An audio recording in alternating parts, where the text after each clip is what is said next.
ተስፋ ስቆ ያጽናናኛል አቅፎ ደግፎ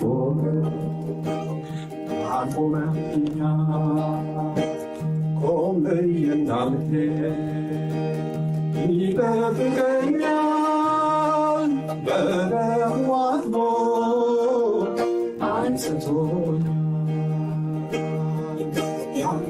ጌታ አያረጅም የኢየሱስ ቃል አያረጅም ዘላለም ይኖራል እያበራ ለሚያምኑት ጋራ አምላኬ ቃል አያረጅም የኢየሱስ ቃል አያረጅም ዘላለም ይኖራል እያበራ ለሚያምኑት ጋራ ሃሌሉያ አምላኬ ቃል አያረጅም የኢየሱስ ቃል አያረጅም ዘላለም ይኖራል እያበራ ለሚያምኑት ጋራ ሃሌሉያ ተስፋ ስቆም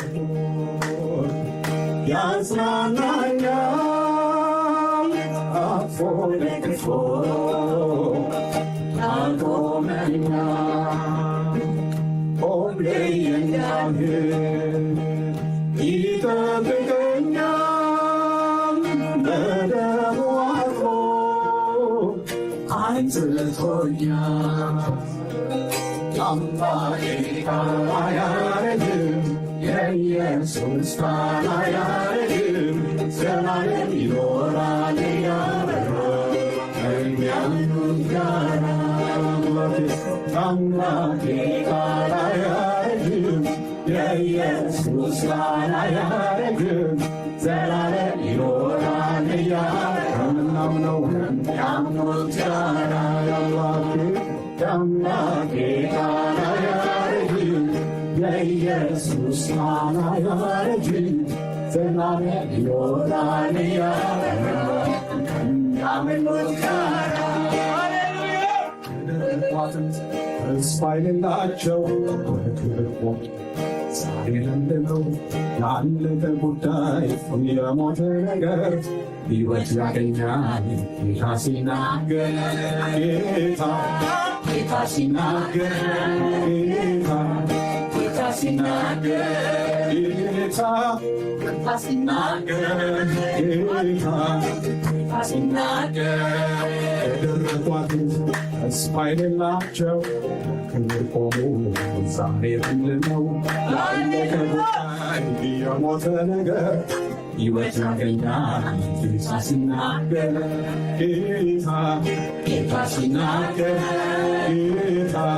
ጌታ ሲናገር ጌታ ሲናገር ጌታ ሲናገር ደረቋትን ተስፋ የሌላቸው በክብር ቆሙ ዛሬ ለምልመው ላለቀ ጉዳይ የሞተ ነገር ሕይወት ያገኛል ጌታ ሲናገር ጌታ ሲናገር ጌታ ሲናገር ጌታ ሲናገር ጌታ ሲናገር ንጋቱ ኮከብ አበራ ጌታ ኢየሱስ በሁሉ ስፍራ ማን ያግደው ይታረው ይቆራል በውለታው ሰይፍ ነው ማን ያግደው ይታረው የንጋቱ ኮከብ አበራ ጌታ ኢየሱስ በሁሉ ስፍራ ማን ያግደው ይታረው ይቆራል በውለታው ሰይፍ ነው ማን ያግደው ይታረው የንጋቱ ኮከብ አበራ ጌታ ኢየሱስ በሁሉ ስፍራ ማን ያግደው ሰይፍ ነው ማን ያግደው ይታረው ነገሥታቶች ሰይፍ ለገዙ ተራራ ላይ ሆነው ምድርን ሊገዙ ብዙ ለፍተው አልሆነላቸው። ጌታ ኢየሱስ አሸነፋቸው። ብዙ ለፍተው አልሆነላቸው። ጌታ ኢየሱስ አሸነፋቸው። የንጋቱ ኮከብ አበራ። ጌታ ኢየሱስ በሁሉም ስፍራ ማን ያግደው? ማን ይታገለው? ይቆራረጣል ሰይፍ ነው። ማን ያግደው? ማን ይታገለው? የንጋቱ ኮከብ አበራ። ጌታ ኢየሱስ በሁሉም ስፍራ ማን ያግደው? ማን ይታገለው? ይቆራረጣል ሰይፍ ነው። ማን ያግደው? ማን ይታገለው? ነገሥታቶች ሰይፍ ፈዘዙ፣ ተራራ ላይ ሆነው ብዙ ለፍተው አልሆነላቸው። ጌታ ኢየሱስ አሸነፋቸው። ብዙ ለፍተው አልሆነላቸው። ጌታ ኢየሱስ አሸነፋቸው። የንጋቱ ሁሉም ስፍራ ማን ያግደው? ይታገለው። ይቆራረጣል ካሙ ሰይፍ ነው። ማን ያግደው? ማን ይታገለው? ንጋቱ ኮከብ አበራ። ጌታ ኢየሱስ በሁሉም ስፍራ ማን ያግደው? ማን ይታገለው? ይቆራረጣል ካሙ ሰይፍ ነው። ማን ያግደው? ማን ይታገለው? የእግዚአብሔር ቃል አቋሜ ነው ብለናል። ደግሞም የእግዚአብሔር ቃል የቆምኩበት ነው ብለናል እና የቆምንለትን የእግዚአብሔርን ቃል እያጠናን እየተነጋገርን ነው። ስለ እግዚአብሔር ቃል ስንነጋገር ረዘም ያለ ጊዜ ብናሳልፍም ግን የእግዚአብሔር ቃል ሁል ጊዜ አዲስ ነው። አሜን። እና ባነበብነው ቁጥር በቀረብነው ቁጥር መገለጥ ወይንም ብርሃን ያለው ሕግህ ለእግሬ ብርሃን ለእግሬ መንገድ ለመንገዴም ብርሃን ነው፣ ለእግሬ መብራት ለመንገዴም ብርሃን ነው እንደሚል ቀረብ ባልን ቁጥር ሁሉ ያላየነውን ነገር ያበራልናል፣ ያላየነውን ያሳየናል። እና ሰው በመንፈሳዊው ዓለም ላይ ያላየውን ነገር ለማየት ምንም አይነት የማያ መሳሪያ አያስፈልገውም። የእግዚአብሔር ቃል ግን ያሳየዋል። እነ ቴሌስኮፕ እነ ማይክሮስኮፕ ምናምን ኮፕ ብዙ አደለ። እነዛ ኮፖች ምንድነው? በሰው ውስጥ ያለውን ነገር ያሳያሉ አይደል? ሐኪም ቤት ሄዳችሁ ምርመራ ስታደርጉ ከዚህ ጋር ሰክተው ደማችሁን በተለያየ ዕቃ ይወስዱታል። አንዱን ለአንዱ ምርመራ ይሄኛው ትንሽ ችግር አለው እዚህ ጋር ይቀመጥ ግን አይሉ። ችግር ይኑር ችግር አይኑር የሚያውቁት ያንን ደም በሆነ መሳሪያ ውስጥ አሳልፈው ካዩ በኋላ ነው። መንፈሳዊውን ዓለም ልክ እነሱ እንደሚያዩበት መሳሪያ ቁልጭ አድርጎ የሚያሳይ የእግዚአብሔርን የዘላለም ሐሳብ ቁልጭ አድርጎ የሚያሳይ የእግዚአብሔር ቃል ነው። እንዳልኳቸው እግዚአብሔር ያስባል። እግዚአብሔር ሲያስብ እግዚአብሔር የሚያስበው እንደኛ ባለ አስተሳሰብ ሳይሆን በቃሉ ያስባል። በእውነት ቃል አስቦ ወለደ። እግዚአብሔር የሚያስብበት ቃል ነው ይሄ ቃል። ስለዚህ ቃል ተነጋግረናል። ትንሽ እንደው በእግዚአብሔር ፊት ድፍረታችን እያለ መጽሐፍ ቅዱስ እንደሚናገር አይደል? ይሄ በእግዚአብሔር ፊት ትንሽ ድፍረት አልሆነንም። በሰይጣን ፊት ጉልበት አልሆነንም። ናቹራላይዝድ አለመሆናችን አይደል? ብዙ ሰዎች መጽሐፍ ቅዱሳችን ላይ ባለፈው እንዳልኳችሁ አይተናል። እኔ የሮም ዜጋ ለመሆን በብዙ ብር አገኘው ሲል ጳውሎስ እንደሚበልጠው የነገረው እኔ ደግሞ በእርሷ ተወለድኩ ብሎ በመወለድ ያለ ዜግነት በገንዘብ ወይም ደግሞ በመቆየት ከሚገኝ ወይም ናቹራላይዝድ ከሚባለው ሲቲዘንሺፕ የትንሽ የተሻለ ነው አይደል? እኛ ፓስፖርት አለን፣ ነገ ግን ፕሬዝደንት እንሁን ብንል አንችልም። የሆነች ገደብ አለች። ምክንያቱም እኛ ሁለተኛ ዜጋ ነን። የሆነ ነገር ካረግን የምንሄድበት ሀገር ፓስፖርታችን ላይ ተጽፏል። ዜግነት ዩናይትድ ስቴትስ ኦፍ አሜሪካ ይልና የትውልድ ቦታ። አያችሁ፣ ወሳኙ ምንድን ነው? የትውልድ ቦታ፣ የተወለድንበት። ስለዚህ ነው እግዚአብሔር ናቹራላይዝ ሳይሆን ያደረገን በእውነት ቃል አስቦ ወለደን። የእግዚአብሔርን የመንግስት ስልጣን ያገኘነው በመኖር በእግዚአብሔር ቤት በመኖር በሆነ ነገር ውስጥ በማለፍ ሳይሆን በመወለድ ነው። ለዚህ ነው ይሄ ትልቅ አጀንዳ የኢየሱስ ክርስቶስ ትልቅ አጀንዳ እንደነበር አይተናል። ዮሐንስ ወንጌል ምዕራፍ 3 ላይ ኒቆዲሞስ ለሚባለው ሰው መጥቶ አንተ መምህር ሆነ ከእግዚአብሔር ዘንድ ተልከህ እንደመጣህ እናውቃለን፣ እግዚአብሔር ከእርሱ ጋር ካልሆነ በስተቀር አንተ የምታደርጋቸውን እነዚህን ምልክቶች ሊያደርግ የሚችል ማንም የለም። እንዴት ደስ የሚል ንግግር ነው! ከአንድ የፈሪሳውያን አለቃ ከሆነ ኒቆዲሞስ ከሚባል ሰው እንዲህ አይነት ሞገሳ መስማት እንደው ሞቅ ያደርጋል አይደለ? ይገርምሃል፣ አንተ በጣም የምትገርም ሰው ነህ፣ የተለየ መገለጥ አለ፣ አንተ ይሄ በር አለ፣ አንተ እንደዚህ ምናምን አላለውም ኢየሱስ ቀጥታ ወደ ፖይንቱ ገባለት። እውነት እልሃለሁ ሰው ዳግመኛ ካልተወለደ ወደ እግዚአብሔር መንግስት ሊገባ አይችልም። ወደ እግዚአብሔር መንግስት የሚያስገባው ማን ነው አለ? መወለድ። ስለዚህ ጌታ ኢየሱስ ክርስቶስ ምን አደረገን? ወለደን። በመስቀል ጣር ወለደን። ወይንም ደግሞ እግዚአብሔር በእውነት ቃል አስቦ ወለደን። ወይንም ደግሞ ጴጥሮስ በአንደኛ ጴጥሮስ ምዕራፍ 1:23 ላይ ዳግመኛ የተወለዳችሁት ከሚጠፋው ዘር አይደለ። ይህንን ሁሉ ሰው የሚያፋጅ የሚጠፋው ዘር ነው። ዛሬ ሰዎች ምንም አንስተው የሚያወሩት ዘር እዚሁ ቀሪ ነው። ግን የማይጠፋ ዘር ግን እዚህ ላይ አለ። እግዚአብሔር ሲወልደን ከሚጠፋው ዘር አልወለደንም። ወይንም ደግሞ ማንንም የሞተን ሰው አጽም፣ ይሄ ስጋው የሌለውን ሰው አይታችሁ ይሄ ሰው አማራ ነው፣ ይሄ ሰው ትግሬ ነው ማለት አይቻልም። ሰውየው ምን ሆኗል? የለም፣ ለቋል፣ ጠፍቷል። ይሄ ዘር ምን የሚል ነው? የሚጠፋ ነው። ነገር ግን ይሄን ቃል የያዝነው ሁላችን፣ በዚህ ቃል የተወለድን ሁላችን የዘላለም ቃል ስለሆነ ለዘላለም ያኖረናል። ቃሉ የሰጠን ዜግነት አለ። ስለዚህ ወደዛ ዜግነት እንግባ። ይሄንን ቃል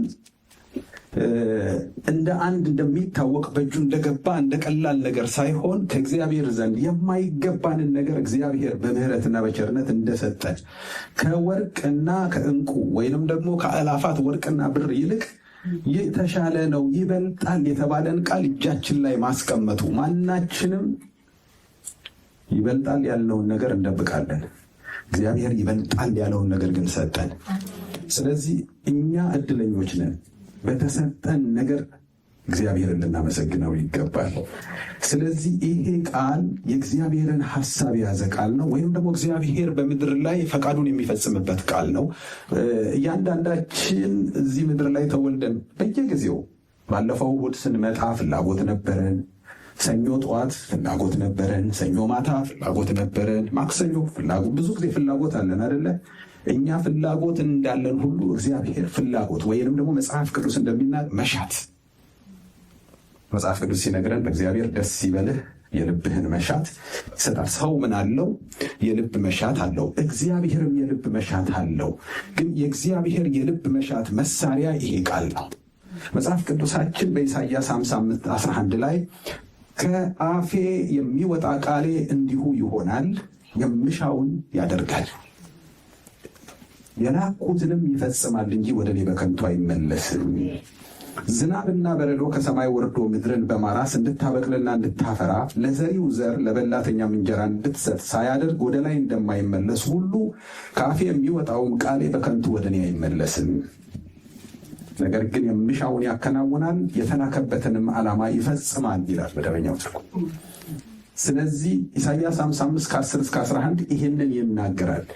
እግዚአብሔር ይሄ ቃል ወደ እርሱ የሚመለስ እኛ ጋር የእግዚአብሔርን ሐሳብ አድርሶ ወደ እርሱ የሚመለስ ስለ ዝናብ ወይንም ደግሞ መጽሐፍ ቅዱስ ስለ ማብቀል ስለ ዘር ሲናገር ይሄ በጣም የሚገባው ገበሬ ነው አይደለ?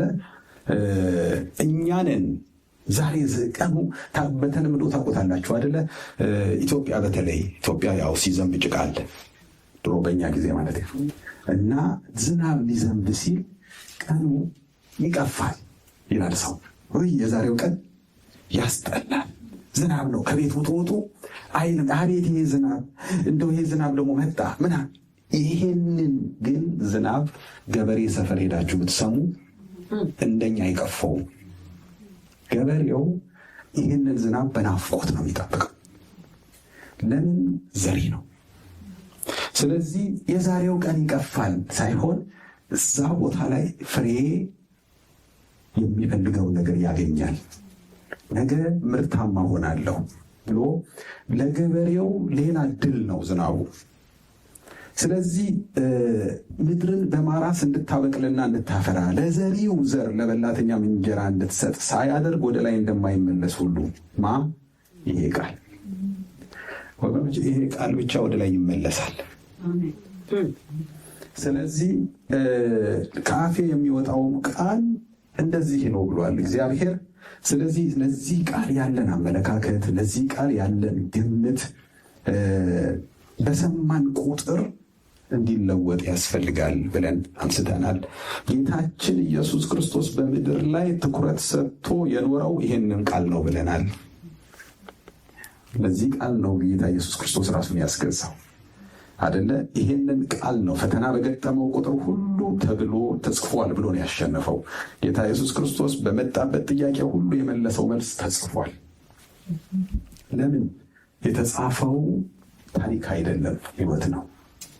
የተጻፈው እውነት ነው። ስለዚህ በተጻፈው እውነት የምንኖር ከሆነ ወደ ተጻፈልን እንደርሳለን ብለን አንስተናል። እንዲሁ ነው ጠቆም ማድረጋችሁ። የእግዚአብሔር ቃል ታላቅ ነው። የእግዚአብሔር ቃል የሚሰራ ነው ብለናል። ብዙ የማይሰሩ ነገሮች አሉ በጊዜ ብዛት። ቤተ መንግስቶች ብትሄዱ የድሮ መንግስታት ይነዷቸው የነበሩ መኪናዎች አሁን ሙዚየም ናቸው። አይሰሩም። ተቀምጠው ይጎበኛሉ አደለ? የቅርብ ጊዜ ትዝታ መኪና ከቅርብ ጊዜ ወዲህ ነው የመጣው መቼም አደለ? አሁን ግን ይህንን ቃል ስናይ ግን 2000 ዓመት በፊት ከብዙ ዘመን በፊት ሙሴ ከጻፈው ጀምሮ እስከ ዛሬ ድረስ ይሰራል። እስከ ዛሬ ድረስ መስራቱ አይደለም የሚገርመው፣ ገና ወደፊት ይሰራል። ገና ወደፊት መስራቱ አይደለም የሚገርመው፣ ሰማይና ምድር ሲያልፉ አያልፍም። ስለዚህ ይሄ ቃል ምን አይነት ቃል ነው? ዘላለማዊ ቃል ነው። ከዚህ ቃል የሚወለድ ለዘላለም ይኖራል። ይሄን ቃል የሚያደርግ ለዘላለም ይኖራል። ዓለሙ ምኞቱም ያልፋሉ። የእግዚአብሔርን ፈቃድ የሚያደርግ እርሱ ለዘላለም ይኖራል። የእግዚአብሔር ፈቃድ ያለው እዚህ ላይ ነው። የእግዚአብሔርን ፈቃድ ገምተን እንድናደርግ እግዚአብሔር አይፈልግም። እግዚአብሔር ይሄንን ነው የሚወደው። እግዚአብሔር እንዲህ አይነት ነገር ነው ደስ የሚለው ብለን በራሳችን የእግዚአብሔርን ደስታ ለክተን ለእግዚአብሔር እንዲያደርግለታለሁ ማለት አይቻልም። እግዚአብሔር ደስ የሚለው እኛ መልካም ያልነውን ስናደርግ ሳይሆን እሱ መልካም ያለውን ስናደርግ ነው። እግዚአብሔር ነገሮቹ ትልቅ ማድረጋችን ትንሽ ማድረጋችንን ሳይሆን መታዘዛችንን ያያል። ይህንን አንስተናል። የምንታዘዘው ለቃሉ ነው። የሚወደኝ ቢኖር ትእዛዜን ይጠብቅ። የታን ትእዛዙ? ይሄ ነው። እግዚአብሔር ይመስገን። ስለዚህ ስለ እግዚአብሔር ቃል ስናጠና ሞር የእግዚአብሔርን ቃል እየተጠጋን ስንመጣ እየተለወጥን እንመጣለን። አይገርማችሁም? ትንሽ እኔ የተለወጥኩ ነገር እየተሰማኝ እንደመለወጥ በቃ ለካ ጠጋ ስትሉ የሆነ ነገራችሁን ይነካዋል፣ ያውቀዋል አደለ? አሁን እኮ እንዲህ አይነት ድምፅ የምትሰሙት የሆነ በተን ጠፍቶብን ነው። አሁን ጆሲ ቢመጣ አዎ ነው የምትሉት። ማለት የሚያውቃትን ሲነካት፣ እኛ አሁን ከዚህ በኋላ ሄደን ብንነካ ሌላ ታሪክ ውስጥ እንዳንገባ እችኑ ቆንጆ ብለን ይዘናል። የሚነካ ነገር አለ። እኛን ለእግዚአብሔር ጥሩ አድርጎ የሚነካ እዚህ ውስጥ አለ። ለእግዚአብሔር የሆነች የሚነካን በዚህ ቃል ተነክተን ነው ለእግዚአብሔር ጥሩ የምንሆነው። የድምፃችን ማማር የድምፃችን መዋብ ምናምን አይደለም። እግዚአብሔር የዚህ ቃል ውበት ነው እግዚአብሔር በእኛ ሕይወት ላይ የሚፈልገው አይደለ? አቤት የሚስረቀረቅ ድምፅ የሚል አይመስለኝም። እግዚአብሔር ለእኛ ደስ ይላል። አሁን አሁን በዚህ ሰዓት እኔ ብዘምር ጥሩ አይደለም፣ ግን የሆነ ማይኩ ተስተካክሎ ሙዚቃው ተስተካክሎ የሆነ ነገር ምናምን ሃሌሉያ ምናምን ብንል እንደው ባደርን። ግን እግዚአብሔር የሚመለከተው የሙዚቃን መስተካከል ሳይሆን የህይወትን መስተካከል። ህይወትን የሚያስተካክለው ደግሞ ይሄ ቃል ነው። በተናችንን የሚያውቀው ምን ጋር መነካት እንዳለብን፣ የቱ ጋር መነካት እንዳለብን ይሄ ቃል ያውቃል። ምክንያቱም የእኛ ማንዋል ነው። ወልዶናል፣ ከኛ ጋር አብሮ መጥቷል። ከዚህ መሳሪያ ጋር አብሮ የመጣ ማንዋል አለ። እኔ ባለፈው ቅዳሜ ነው ይህን መሳሪያ መጣ ነው ሰካን። እስኪ ሞስ ቲጂም ነበረች፣ እኔም ነበርኩ።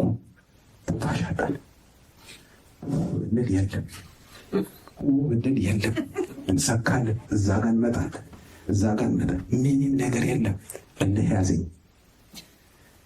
ዓርብ ዕለት ነው፣ ዓርብ ዕለት እና ማታ ጸሎት ነበር። እዚህ የጸሎት ፕሮግራም ነበር። ሞስን ማታ እመጣለሁ አልኩት። ጆሲን ሁሉ አማላጅ ላኩበት። ነገ እመጣለሁ ብሎ ካሳመነኝ በኋላ ሞስን እስቲ አንተን ደግሞ ቀስ ብለህ ጥራው አልኩት። ማይክ ነው በል ያለኝ ብሎ ጠራው።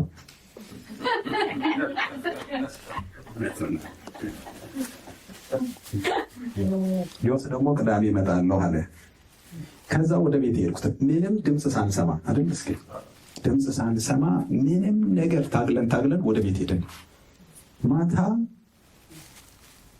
እነ መቅዲ ጋር ሄድኩት እና ለአድሜ ነገርኩት።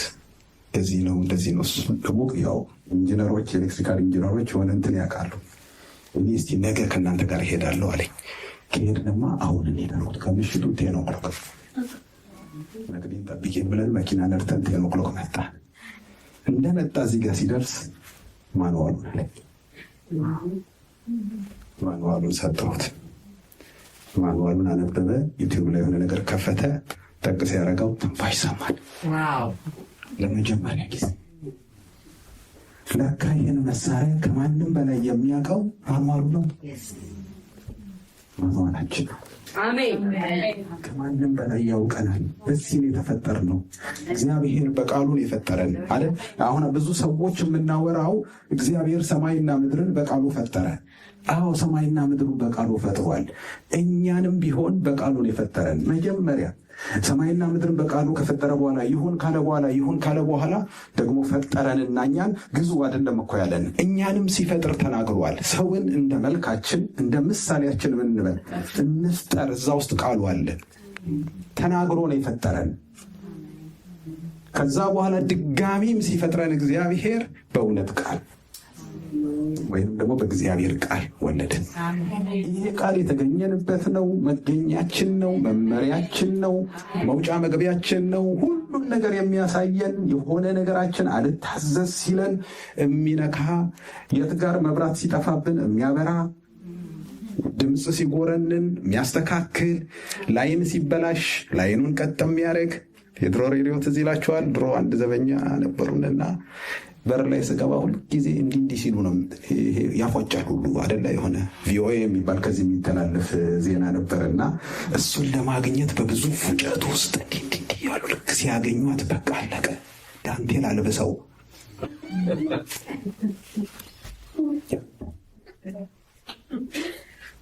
ላይኛ ዘመን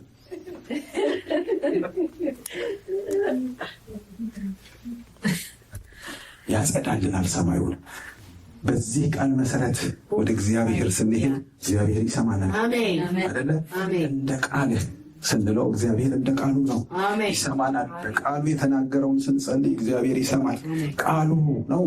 አንዳንድ ጊዜ ብዙ ነገር ብለን አልሆን ሲለን የእግዚአብሔር ቃል ግን ያልሆነበትን ምክንያት ይነግረናል፣ ያስተካክለናል። ለካ እንዲህ ነበር፣ ለካ እግዚአብሔር የሚፈልገው ይህን ነበር አይደል? እግዚአብሔር የሚፈልገው እውነት፣ የታጨቀ እውነት እዚህ ውስጥ ነው ያለው። ስለዚህ ይሄንን ቃል ምን እናድርግ ብለናል? ባለፈው ሳምንት እንጠንቀቅ ብለናል። ያው ጠዋት ትራፊክ እንዳይሆን አልጽፍም። ሞስ ይጽፋል። ከዛ ከስር ብጽፍ ምናምን አይሆንም። ስለዚህ በከለስ ችግር የለውም ማለት ነው። ከለስ እያደረግኩኝ እመጣለሁኝ እሄዳለሁኝ እና ይሄ ቃል ጥንቃቄ ይፈልጋል። መጽሐፍ ቅዱስ እንደሚያስተምረን የመጀመሪያው ነገር ሉቃስ እንደተናገረው በጥንቃቄ ልጽፍልህ መልካም ሆኖ ታየኝ ብሎ ሉቃስ ወንጌል ምዕራፍ 1 ላይ እንደተናገረው መልካም ሆኖ ታየኝ። ምን ብዬ ልጽፍልህ? በጥንቃቄ። ስለዚህ በጥንቃቄ ከተጻፈ የሚኖረው በጥንቃቄ ነው። ጴጥሮስ በሁለተኛ ጴጥሮስ ምዕራፍ 1 ላይ በጨለማ ሰው መብራትን እንደሚጠነቀቅ ለዚህ ቃል እየተጠነቀቃችሁ መልካም ታደርጋላችሁ ይላል። ስለዚህ ይህንን ቃል ምን አድርጉለት ይለናል? ተጠንቀቁለት። ሕይወት የያዘ ቃል ነው አይደል? አንዲት ሴት እንዳረገዘች ከተነገራት እንደ በፊቱ አትሆንም።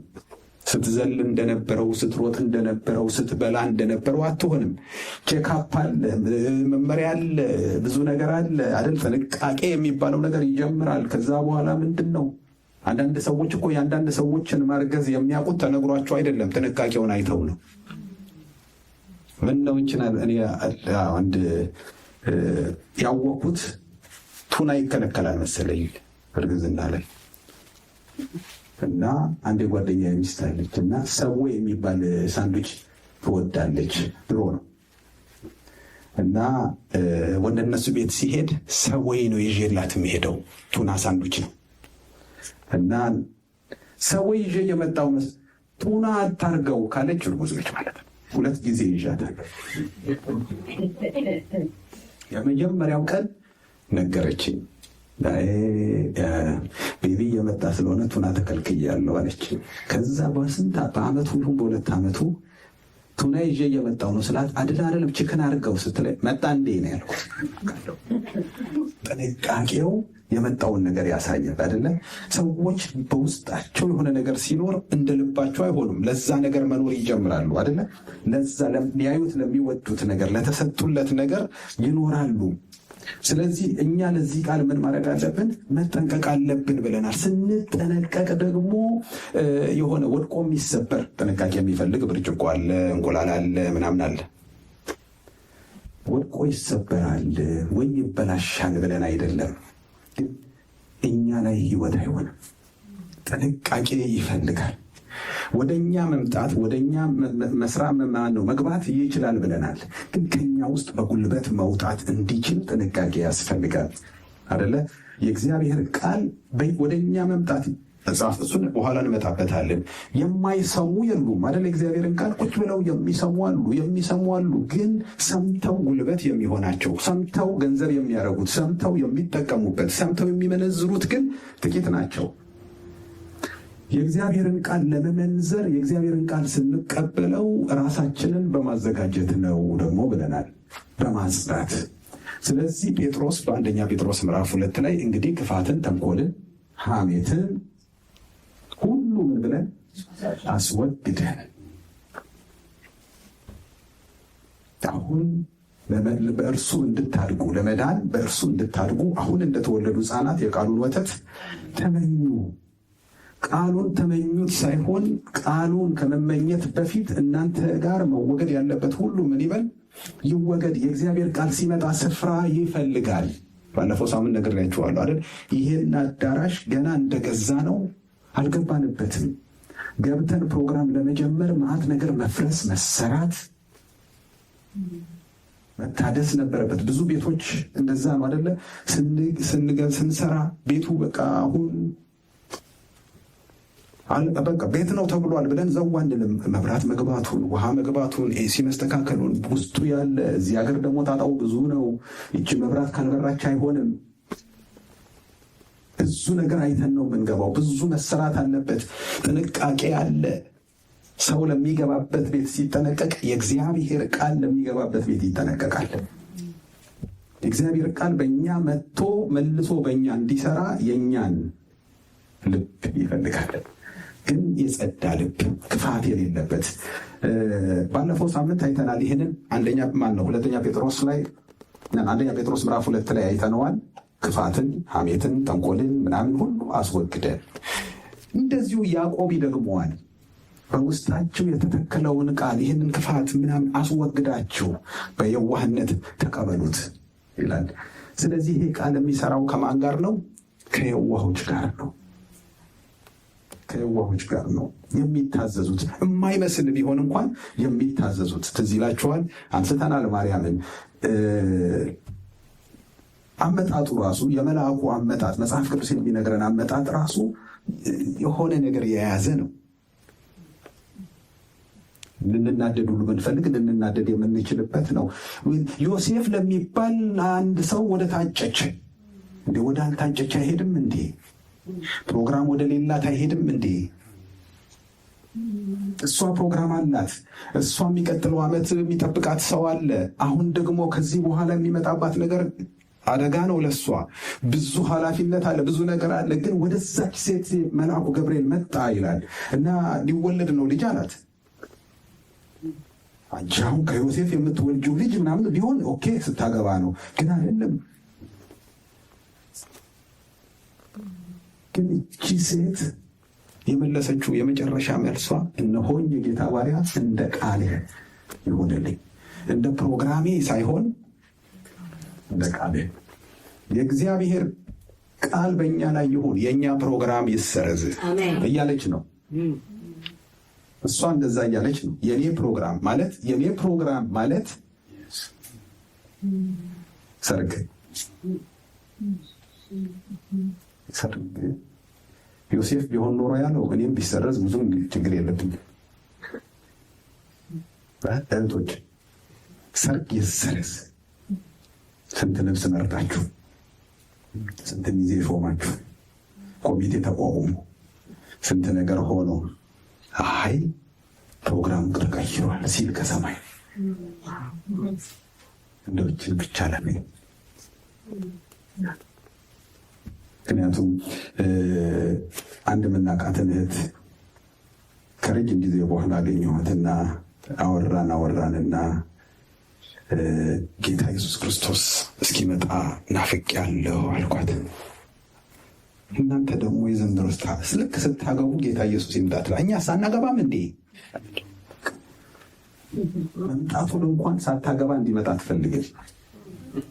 ያ ሰርግ አልበራም፣ ከዚህኛው ሰርግ አንሷል። ማርያም ግን ያንን ሰርግ ሰዎቹ ይሄንን ሰርግ ተወቹ። ሕይወት ቢያስከፍልም እንደዚህ ቢሆንም እንደዚያ ቢሆንም አይደለም፣ እንደ ቃል ግን ይሁን። እነሆኝ የጌታ ባሪያ መሆን የሚቻለው የጌታ ባሪያ በማለት አይደለም፣ እንደ ቃልህ በማለት ነው። የጌታ ባሪያ የሚያደርገን እንደ ቃሉ መሆናችን ነው። ስለዚህ ነው የጌታ ባሪያ እንደ ቃልህ ይሁንልኝ። መታዘዝን ይፈልጋል፣ የዋህነትን ይፈልጋል፣ የራስን መጣል ይፈልጋል፣ መተውን ይፈልጋል። የእግዚአብሔር ቃል ሰማይንና ምድርን የፈጠረ ታላቅ ቃል ስለሆነ ታላቅነቱ በእኛ ላይ እንዲታይ ይፈልጋል። እኛ እናዘውም፣ እሱ ግን ምን ያደርገናል? ያሰናል። መታዘዝ ያለበት ቃል ነው። ይህንን እዘዝና አስተምር ይለዋል ጳውሎስ ጢሞቴዎስ። ስለዚህ የማይሻር የማይቀየር ቃል ስለሆነ ወደ እኛ ሲመጣ ተቀባይነቱ እንዴት ነው? እንዴት ብለን ነው ተዘጋጅተን ነው ወይ የምንጠብቀው? የእግዚአብሔር ቃል እግዚአብሔር መጥቶ በፕሮግራማችን ጣልቃ ቢገባ ነው እንደ ቃልህ ይሆንልኝ ነው ወይንስ እነንትና አሉ እኮ ለእግዚአብሔር ፕሮግራማችን ነግረነው አናውቅም? እንደማያውቅ መስሎን፣ ግን እግዚአብሔር ያውቃል። የሚያውቀውን ሁሉ እሺ እንድንል ይፈልጋል። ጥንቃቄ ይፈልጋል። ይሄ ቃል ጥንቃቄ ይፈልጋል ሲባል ራስን መተው ይፈልጋል ማለት ነው።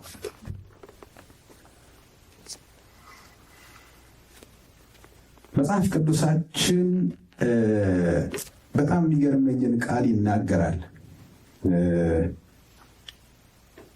ዕብራውያን 13:7 ላይ የእግዚአብሔርን ቃል የተናገሯችሁን ዋኖቻችሁን አስቡ፣ የኑሯቸውን ፍሬ የተመለከታችሁ በእምነት ምሰሏቸው። ዋኖች እነማን ናቸው? የሰውን ሐሳብ፣ የሰውን ምኞት፣ ሰውን ደስ የሚያሰኘው፣ ሰው የሚፈልገውን፣ የሰውን ጉዳይ፣ ያለብንን ጉዳይ ጉባኤ እናንተ እኔ ብዙ ቦታ ድሮ ጠራ ነበረ እዛም ይሄድ ነበረ እና አንዳንድ ቦታ ላይ ሲጠሩኝ እንግዲህ ጉባኤው የሚፈልገው እንዲህ አይነት ትምህርት ነው ብለው ለጉባኤው ሞቅ የሚያደርግ ነገር እንዳዘጋጅ ያው መሪዎቹ ይነግሩኛል። ስለዚህ ሄጄ በደንብ አድርጌ ደመቅ አደርገዋለሁ ማለት ነው። ስለዚህ እኔ የሰውን ፍላጎት እና የሰውን ምኞት እንጂ የእግዚአብሔርን ቃል አልተናገርኩም። እዚህ ላይ ግን ዋኖች የሚላቸው የእግዚአብሔርን ቃል የሚናገሩትን የእግዚአብሔርን ቃል የተናገሯችሁን ዋኖቻችሁ ዋናም ያደረገን ይሄ ቃል። ለምን? ይሄ ቃል ዋና ስለሆነ። ይህንን ቃል የተናገሯችሁን ዋኖቻችሁን አስቡ። ዋና የስልጣንን ጉዳይ አይደለም የሚያወራው አይደል? የዋህነት የተሞላበት ይሄ መቀባበል ያለበት ህይወት ያለበት መጽሐፍ ስለሆነ ዋና ነው። ስንናገረው ደግሞ እኛን ዋና ያደርገናል። ለዚህ ስንገዛ ዋና እንሆናለን። እግዚአብሔር እንደዛ አይነት ልብ ስለሰጠን እግዚአብሔር ይመስገን። እኔ ይህችን ቤተክርስቲያን የምወደው ለዛ ነው። ዋና የለንም። ዋናችን የእግዚአብሔር ቃል። ተገናኝተን መሪዎች ስንነጋገር የምንነጋገረው ዋና የምንለው ሰው የሚናገረውን አይደለም፣ የእግዚአብሔር ቃል የሚናገረው። ስለዚህ ይመስለኛል እግዚአብሔር እየረዳን ያለው። ለምን? ዋና ስናደርገው ዋናችን ይሆናል። የት ነው የምታገለግለው? የክብሩ ወንጌል አማኞች ቤት ምንድን ነው የምታገለግለው? አይ እዛ መጋቢ ዋና ነህ። ዋና የለም፣ ግን ዋና ሳጅን ነው የማውቀው።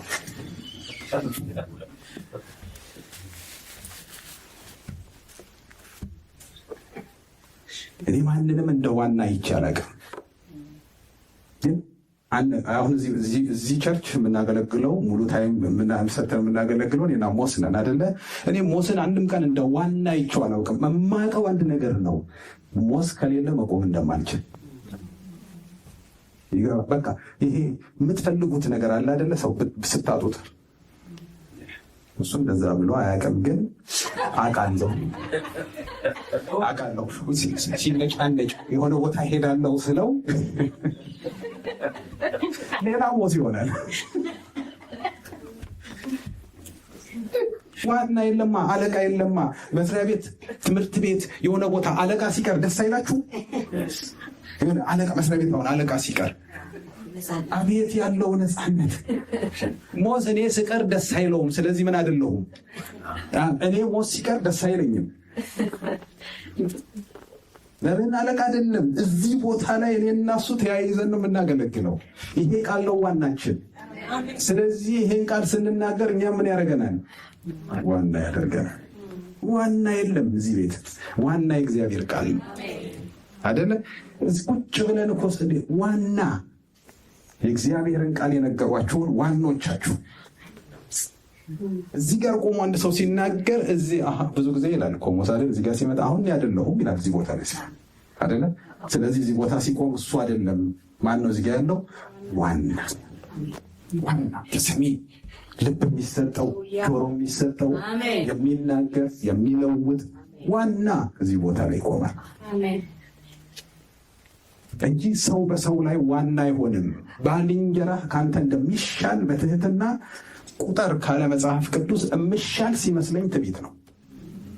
ትዕቢት ደግሞ ይጠለናል። የእግዚአብሔር ቃል የሚቃወመው የእግዚአብሔር ቃል የማይደግፈው ነገር ለዚህ ነው አስወግዱ። አሁን የምናገረው ሁሉ መናገር የቻልኩት እግዚአብሔር የሆነ በቃ ከሌላው የተሻለ ሰው ስላደረገኝ አይደለም፣ ቃሉ ነው። የሆነ ነገር አይደለም። ሰዎች እኔን ሲያዩ እንዲገረሙ ነው። እግዚአብሔር እዚህ ጋር አሁን በማይክ እግዚአብሔር ይናገር። አይ የእግዚአብሔር ቸርነት ሰው እንዲል ነው። እንዴት ነው የእግዚአብሔር ቃል ይሄ እውነት፣ ይሄ የከበረ እውነት በእኛ የሚነገረው? ይሄ እኮ ራሱ በቃ እግዚአብሔርን እንድንፈራው ያደርገናል። አስቧቸው ይላል። የኑሯቸውን ፍሬ የተመለከታችሁ በእምነት ምሰሏቸው። በደንብ የኑሮ እዚህ ቦታ ላይ የምንለው ቤታችን ሁሉ ነገራችን ግልጽ መሆን አለበት፣ መታየት አለበት። እችን አንድ እሑድ ቀን ብል ይሻላል። ምክንያቱም አሁን ትጄለች ስለ ቤት አሁን ብፎክር ምን ጥቅም አለው? ይሄ ሰውዬ ሌላ ሚስት አለው ወይ ብላለች አሉ አንዷ። ሚስት ይላል እዚህ ይመጣና መድረክ ላይ ሲቆም እንደ ሚስት ብትሆኑ ምን ቤት ሲገባ ያጋጫል።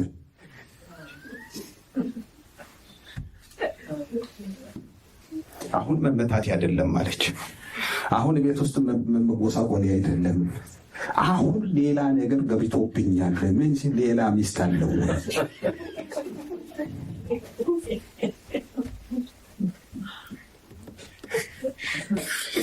የኑሯቸውን ፍሬ እየተመለከታችሁ በእምነታቸው ምሰሏቸው።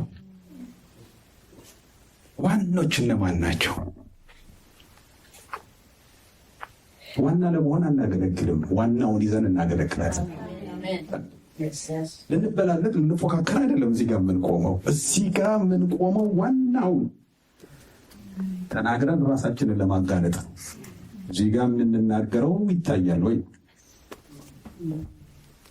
ስለዚህ የእግዚአብሔር ቃል ዋና ነው፣ የሚሰራ ነው፣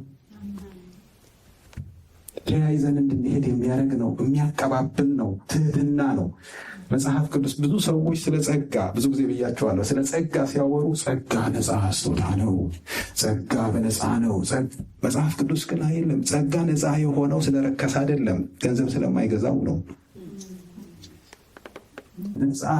ነፃ እኮ አይደለም። ግን እግዚአብሔር ጸጋውን ዝም ብሎ ይሰጣል አይልም፣ ለትሑታን ነው የሚለው። ጸጋ ባህሪ ይፈልጋል። እግዚአብሔር ጸጋን ለማን ይሰጣል? ለትሑታን ይሰጣል። ስለዚህ ትሑት የሚያደርገን ይሄ ቃል ነው። ትሑት የምንሆነው በእነንትና ፊት አይደለም፣ በዚህ ቃል ፊት። ሰው በዚህ ቃል ፊት ትሑት ሲሆን ነው በእግዚአብሔር ፊት ትሑት መሆን የሚችለው። በዚህ ቃል ፊት ትሑት መሆን ማለት ይህንን ቃል ሲገልጡ ቢያምንም ሊታዘዙ መግለጥ ማለት ነው።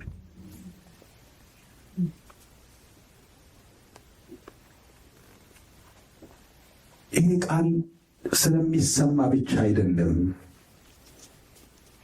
ከዛ በኋላ ከተሰማ በኋላ ያለውንም ነገር ጌታ ኢየሱስ ክርስቶስ ደጋግሞ ተናግሯል። ይህንን ቃሌን ሰምቶ የሚያደርገው።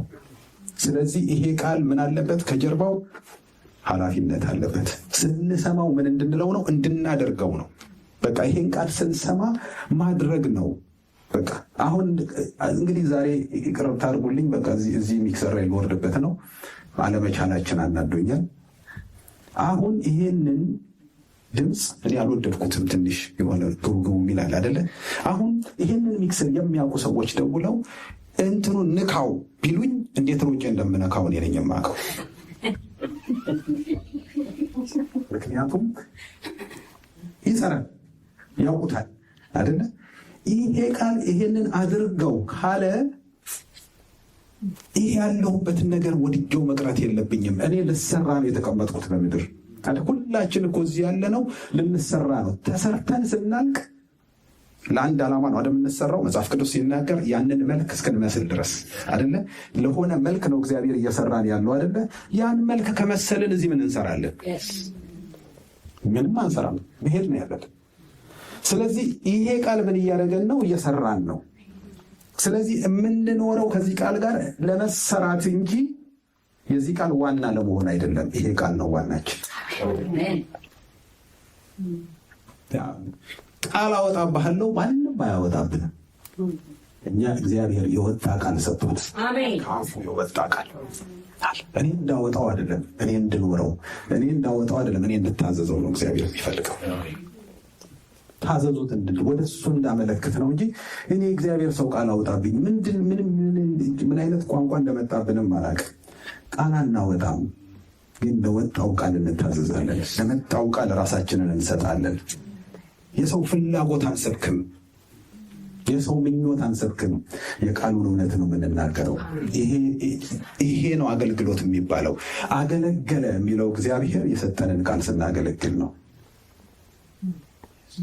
ስለዚህ በማገልገል መንፈስ ነው ይህንን ቃል በቃ በመታዘዝ መንፈስ ምንታዘዝ አይደል? አንድ ሰው እዚህ ሀገርም አለ አይደለ? ሬስቶራንት ስትገቡ እዚህ ሀገር እንኳን በረራ ላይ ያላችሁ ነው የሚመስለው እኮ ከነስሙ ከነምኑ ዛሬ ቴኬር ይዟችሁ መሄድ ነው የሚመስለው ሰውየው የሚያስተናግደው ሰው እንደዚህ ይባላለው ስሜ እንደዚህ ይባላል ዛሬ እንደዚህ ማድረጋችሁ እኔ ነኝ እንደዚህ ምናምን ሲል በቃ ይዟችሁ የሚከምት ነው። ግን ምን እያለን ነው? ሳሱ የምትፈልጉትን ነገር እዘዙ እና ያየናል። አይኑ ከኛ አይነቀልም። የሆነ ነገር ስንል ይመጣል። ምን ላምጣላችሁ? ምን ጎደለ አይደል? ጠዋት ተነስቶ ወደዚህ ቃል እንዴት ልታዘዝ? እንዴት ነው?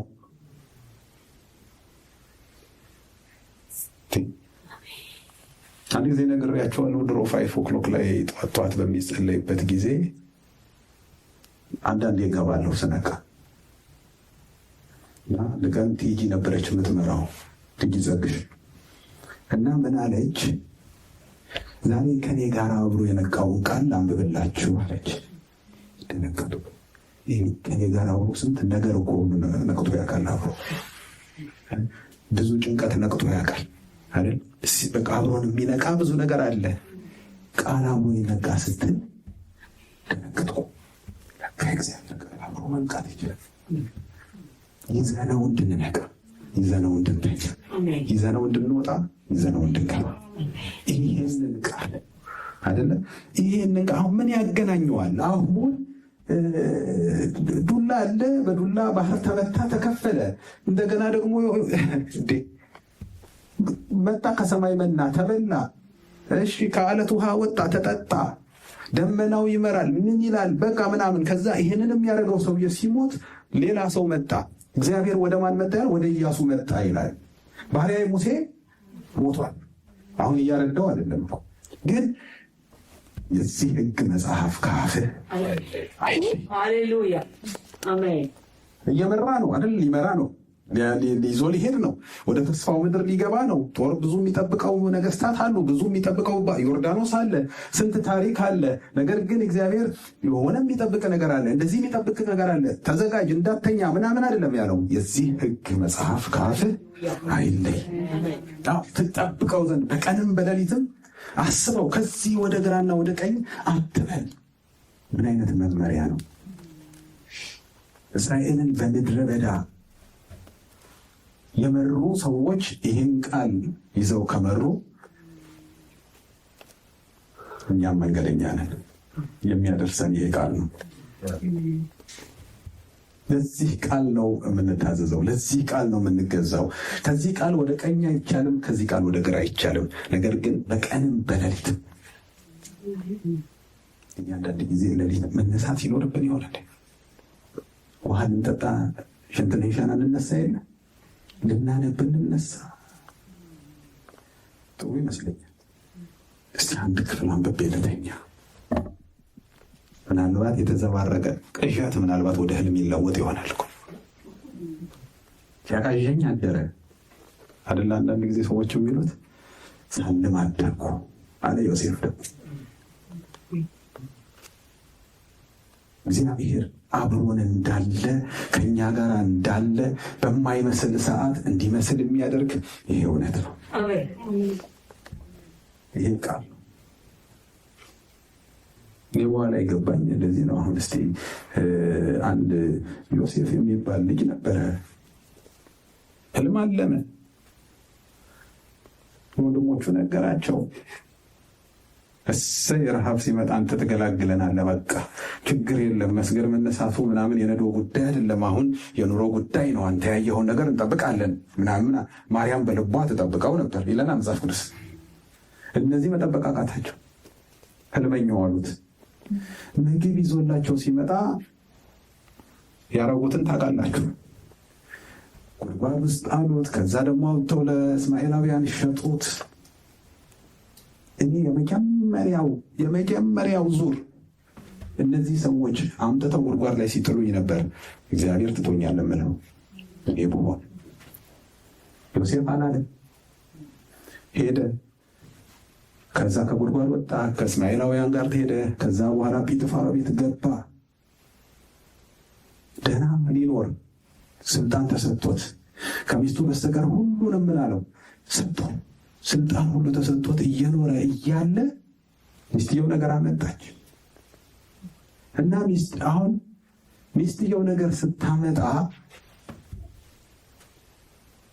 ና ከኔ ጋር ተኛ ስትለው እንደዚህ አይነት ክፉ ኃጢአት በእግዚአብሔር ፊት ለካ እግዚአብሔር ፊት እንዳለ አልረሳም። እሱ ያ ሁሉ ቢያልፍበት ያ ሁሉ መከራ ጉድጓድ ውስጥ ቢጣል ቢሸጥ የሆነ መከራ ውስጥ ቢገባ ግን በእግዚአብሔር ፊት እንደሚኖር ያውቃል። ይህን ክፉ ነገር እንዴት በእግዚአብሔር ፊት እግዚአብሔር ከኛ ጋር ያለ በማይመስልበት ጊዜ እንኳን እግዚአብሔር ፊቱ እንዳለን የሚያሳየን ይሄ እውነት ነው። እግዚአብሔር ፊት ነን። በዚህ ቃል ፊት ስንሆን በእግዚአብሔር ፊት ነን።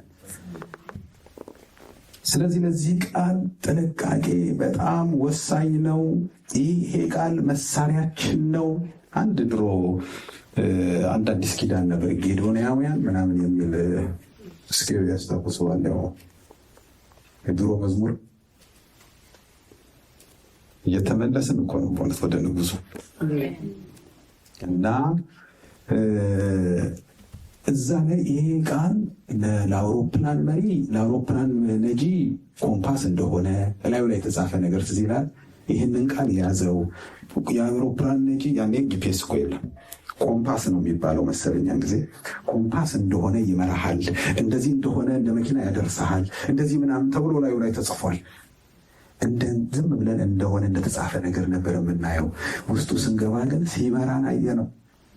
እውነት ነው፣ ይመራል፣ ያደርሳል። ነገሮች ኮረኮንች ነገሮች የሆነ ገደላ ገደል መሆናቸውን እናያለን እንጂ ዞር ስንል ተሻግረናቸዋል። መቼ? በዚህ ቃል እውነት። ስለዚህ ይህንን ቃል መጠንቀቅ ያስፈልጋል። ይህንን ቃል መምሰል ያስፈልጋል። ይሄ ቃል ሊያዋርደን ያስፈልጋል፣ ወደ ታች ዝቅ ሊያደርገን። ይሄ ቃል እግዚአብሔር ምንድን ነው ያለው? በቃሌ ወደሚንቀጠቀጥ። ይሄ ቃል ደረቴን አይደለም የሚያስነፋኝ፣ ሊያስፈራኝ፣ እግዚአብሔርን እየነገረኝ እግዚአብሔርን ልፈራው ያስፈልጋል። የጥበብ ሁሉ መጀመሪያ እግዚአብሔርን መፍራት ነው። የጥበብ ሁሉ ደግሞ ቃል ይሄ ነው። እግዚአብሔርን እንድንፈራው የሚያደርገን እግዚአብሔር የሆነ አውሎ ነፋስ አምጥቶ የሆነ እንትን እሳት አውርዶ አይደለም፣ ቃሉ ላይ የሚፈራ አምላክ እንደሆነ አይደለም። በቃሌ ወደሚንቀጠቀጥ መንቀጥቀጥ ካለብን በቃሉ ወደዛ እንድንንቀጠቀጥ መጽሐፍ ቅዱስ ይመክረናል። የእግዚአብሔርን ቃል ከጀመርን ይህን ትምህርት ከጀመርን ጀምሮ ሁልጊዜ እንዘምራለን። የአምላኬ ቃል አያረጅም። ስለ አብርሃም ነገረን፣ አብርሃም አረጀ ይለናል። ይህ ቃል ግን አያረጅም። ይኸው ነው። ዳዊትም አረጀ፣ ሸመገለ፣ ልብስም ደረቡለት፣ አይሞቀውም ነበር ይላል። ያ ጀግና ጎልያድን የጣለ እኔ ጥለዋለሁ ብሎ ሮጦ የመጣ ትንሽዬ ልጅ፣ አባቱ የረሳው ትንሽ ልጅ፣ አንበሳና ድብ ይገነጣጥል የነበረ ቢለብስም አልሞቃለም፣ አረጀ። የእግዚአብሔር ቃል ግን አያረጅም።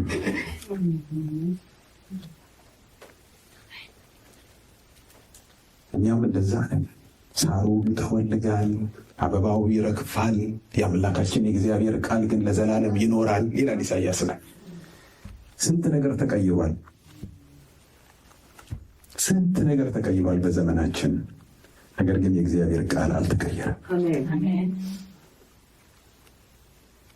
የሰው ጭንቅላት በዛ ዘመን ይሄንን እንደማይጽፈው እናውቃለን። የማያልፍ እውነት እዚህ መጽሐፍ ላይ አለ። ስለዚህ ይህንን ቃል በጣም በቀረብነው ቁጥር ነው የምንወደው፣ ባየነው ቁጥር ነው የምንወደው፣ በገለጥነው ቁጥር ነው የምንወደው እና የሆነ ነገር በቃ አይወስደንም፣ አንወስድም፣ በእኛ ውስጥ ይሰራል። ጌታችን ኢየሱስ ክርስቶስ ስለዚህ ቃል ሲናገር ማርቆስ ምዕራፍ 4 ላይ የዘሪውን ምሳሌ እንዲህ ሲል ተናገረ ብሎ የእግዚአብሔር ቃል የወደቀባቸውን ቦታዎች ያነሳቸዋል። አሁን ባነሳው አልጨርሰውም። ስለዚህ የሚቀጥለው ሳምንት ላይ እነሱን ይዘን ምን አይነት መሬት እንሆን? ምን አይነት መሬት? እግዚአብሔር እንዴት ይስራብን? ለእግዚአብሔር ምን አይነት ህይወት እንስጠው የሚለውን እናያለን። እግዚአብሔር ከኔ ምን ይፈልጋል? ሰው ሆይ እግዚአብሔር ካንተ ዘንድ የሚሻው ምንድን ነው? እግዚአብሔር የሚሻው ነገር አለ። መልካሙን ነግሮሃል። እግዚአብሔር መት ነው የነገረን። ይህ ቃል ሲገባን እርግጠኛ ነኝ አሁን በዚህ በኩል ሚካኤል በዚህ በኩል ገብርኤል መጥተው አሁን አንድ ጥቅስ አነባለሁ ቢሉ ከዚህ ጋር የተጣበቀ ሰው እሺ ብሎ ነው የሚጠብቃቸው። ይህ ቃል እውነት የማይመስለው ነው የሚጮኸው የሚለው ግን ልክ እነሱ ቢመጡና ቢናገሩት እንደሚሰራ ዛሬም ይሰራል። እንዲሁም ይሰራል። የእግዚአብሔር ቃል የሚሰራ ነው፣ የማያረጅ ነው፣ ሁልጊዜ ትኩስ ነው። እኔ ጠዋት እንቁላል ጠብሼ መጥቼ ከሆነ አሁን ሲሄድ ቀስቅሷል። የዛሬ ስንት ሺህ ዓመት የተጻፈ መጽሐፍ ዛሬም ትኩስ ነው። ዛሬም ይሰራል፣ ዛሬም ያንቀጠቅጣል፣ ያስፈራል። ቅድም በዝማሬው አካባቢ ላይ ሲጀምር እስኪ የነገረንን ኃይል አለው፣ ያንበረክካል፣ አመፀኞችን ልብ ይሰብራል። ይህ እግዚአብሔር ቃል እውነት ነው። አንድ ጊዜ ተማሪዎች እያለን አንድ የጓደኛችን እህት አለች፣ መከላከያ ሚኒስቴር ውስጥ የምትሰራ ነች። ቀጥሮ ስልጣን ያላት ነች። ገብርኤሎች ሁለት ሐምሌና ታህሳስ ገብርኤል ያመቱ ይባላል። እሷ ቤት ልዩ ድግስ ነው። ያማረንን የምንበለው ያኔ ነው። እና አንድ ቀን ማታ ነው እኔ ደግሞ የሚሄደው። ቀን ጭፈራው ምኑ ስለሚደራ ማታ ግን ያው ምግቧ እንዳታመልጠኝ ይሄዳሉ። እና ሲሄድ ጓደኛዋ ነግሬያቸዋል። ጓደኛዋ ኤርትራውያን ናቸው። እና የመስሪያ ቤት ጓደኛዋ እዛ ቁጭ ብሏልና ይሄ ጴንጤ ደግሞ መጣ እና ምን አለችና የሆነ ነገር ተወራ። እንዲሁ ሲወራ በወሬ መካከል ልጁ እውነት ለመናገር አለ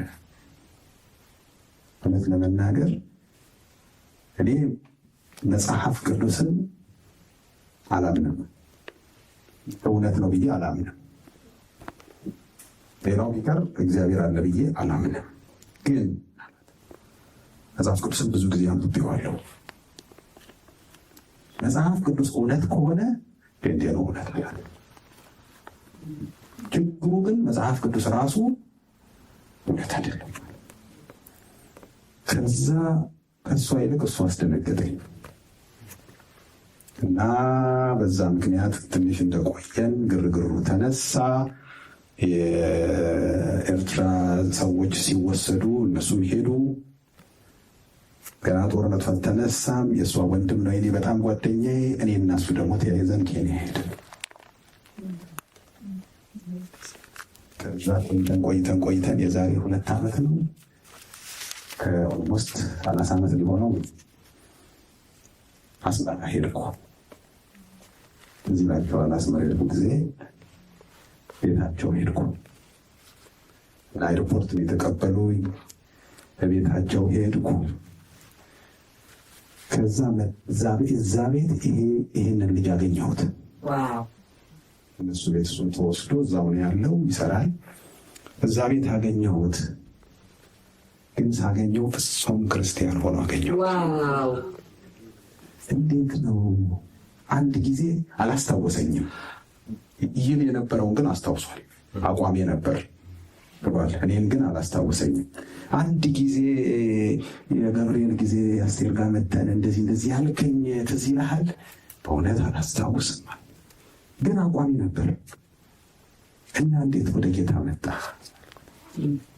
ሳነበው ሲሰራ ሳነበው እውነት ሆኖ ሳየው የተናገረው እየተፈጸመ ሲመጣ የእግዚአብሔር ቃል ነው አልኩት። የእግዚአብሔር ቃል ነው ያልኩለት እግዚአብሔርን አገኘሁት። አሁን ያገለግላል። ታስሮ ተፈቶ ታምጦ ጉልበት አለው። እግዚአብሔር ቃል አሜን ይለውጣል፣ ጠማማን ያቀናል፣ የተሰበረን ይጠግናል። የእግዚአብሔር ቃል ነው። ይሄ የእግዚአብሔር ቃል ብለን የምናነበው የእግዚአብሔር ቃል ብለን የምንይዘው ቃሉ በተለያየ ከለር ስለመጣ በሆነ ነገር ስለመጣ ላዩ ላይ መንፈስ አለበት። የትኛዋን በተን እንደሚነካ ያውቃል። ያችን ነገር ይነካና ወደ እግዚአብሔር ያቀርበናል። በዚህ ወደ ሀሳባችን፣ በዚህ ወደ ምኞታችን ሳይሆን በዚህ ወደ እግዚአብሔር እንቅረብ። መሻቱ ነው አይደል የተገለጠው? የምሻውን ያደርጋል አይደል ያለው? የእግዚአብሔር መሻት አለ። እግዚአብሔር አሁን እኔ የሆነው እስኪ የሚሆነው ተስፍሽ የሚሆነው ያው መሻት አለው። እንዲህ ሆኖ አንድ ሰው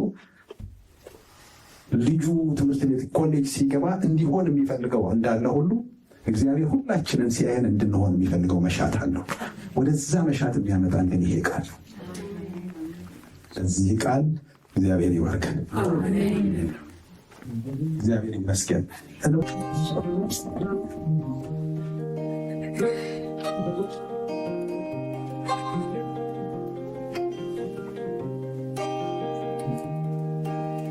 ተስፋ ስቆ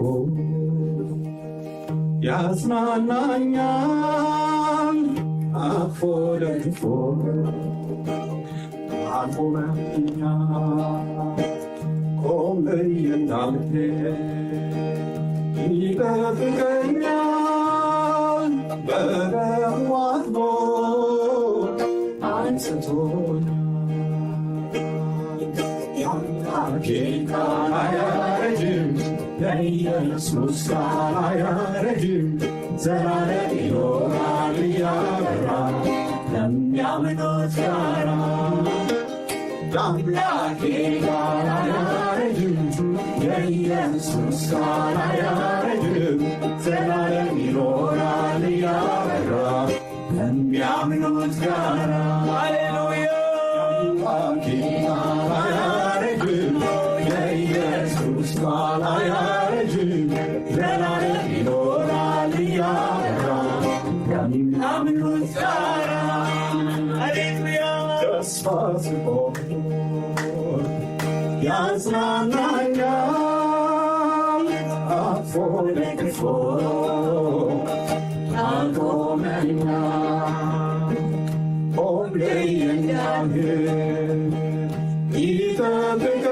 ይጠብቀኛል በደሙ አጥቦ አንጽቶኛል የአምላኬ ቃል አያረጅም የኢየሱስ ቃል አያረጅም ዘላለም ይኖራል እያበራ ከሚያምኑት ጋራ የአምላኬ ቃል አያረጅም የኢየሱስ ቃል አያረጅም ዘላለም ይኖራል እያበራ ከምናምነው ከሚያምኑት ጋራ የአምላኬ ቃል አያረጅም የኢየሱስ ቃል አያረጅም ዘላለም ይኖራል እያበራ ከሚያምኑት ጋራ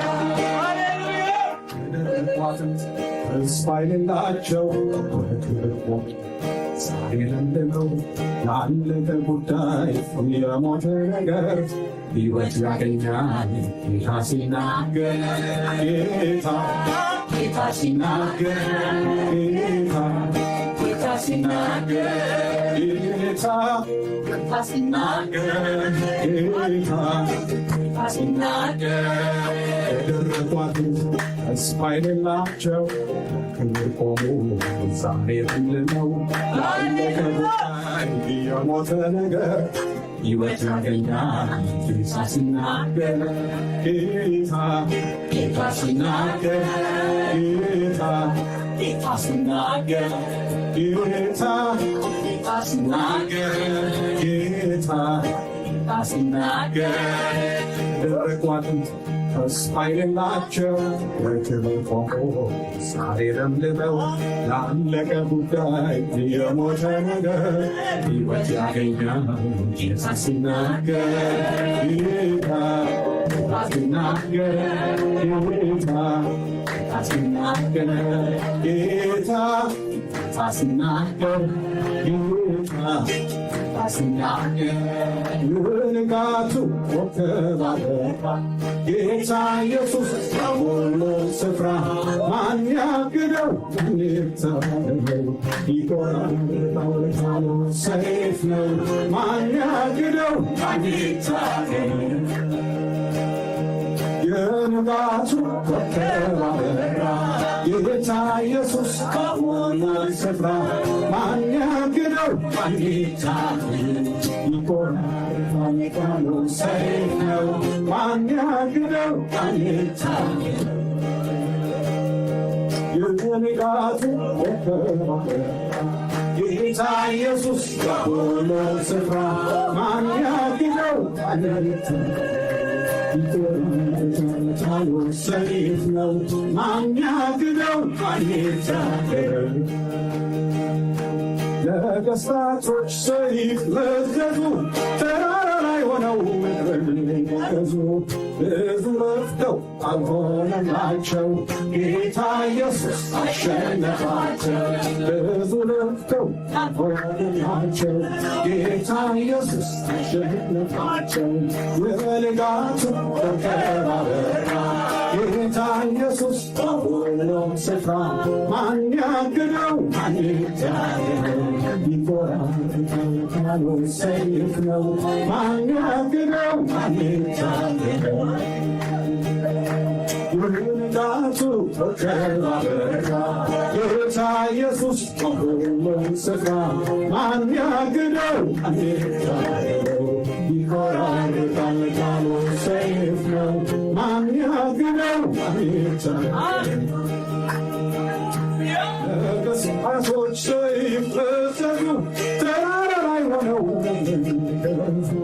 ብዙ ለፍተው አልሆነላቸው ጌታ ኢየሱስ አሸነፋቸው ብዙ ለፍተው አልሆነላቸው ጌታ ኢየሱስ አሸነፋቸው የንጋቱ ሁሉም ስፍራ ማን ያግደው ይቆራረጣል ሰይፍ ነው ማን ያግደው ንጋቱ ኮከብ አበራ ጌታ ኢየሱስ በሁሉም ስፍራ ማን ያግደው